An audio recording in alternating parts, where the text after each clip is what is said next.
এখন বলেন তো, প্রত্যেক নবী কি আল্লাহর খলিফা ছিলেন না? ছিলেন কি না?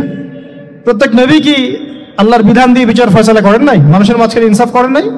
ন্যায় বিচার প্রতিষ্ঠা করেন নাই? এরপরে সাহাবায়ে কেরামের যুগে তারা কি ন্যায় বিচার প্রতিষ্ঠা করেন নাই? তাহলে হঠাৎ করে কি হলো বিশ্ববাসীর মধ্যে যে একেবারে কোরআন হাদিস এর মৌলিক বিষয়গুলো এগুলো সব পাশ কাটিয়ে আমরা মানব রচিত বিধানগুলোর দিকে চলে গেলাম? রহস্যজনক না বিষয়টা? এটা হচ্ছে দাজ্জালীয় একটা শাসন আসতেছে সামনে। দাজ্জাল নিজেকে খোদা বলে দাবি করবে, সে সমস্ত মানব জাতিকে বুঝাবে যে সেই খোদা, নাউযুবিল্লাহ। সে অনেক ভেলকি দেখাবে, মানুষকে তার দিকে টেনে নিয়ে আসবে।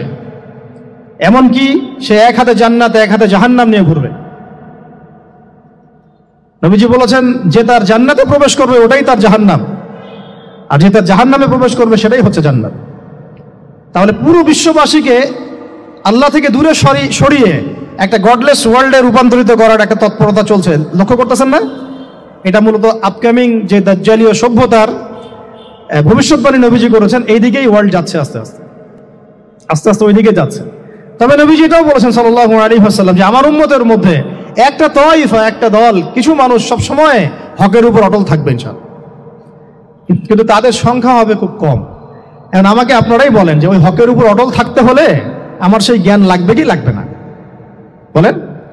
যেই জ্ঞান আমাদের পিতাকে শেখানো হয়েছে, দেখবেন প্রত্যেকটা মানুষের মধ্যে কিছু প্রতিভা আছে, সৃজনশীলতা আছে, আছে না? একটা বুদ্ধিদীপ্ত একটা তাড়না মানুষের ভিতরে কাজ করে। এটা কোত্থেকে আসছে জানেন? আমাদের পিতার ডিএনএ থেকে আসছে। আমাদের পিতার ডিএনএ থেকে। আমরা কিন্তু সবাই তার সন্তান।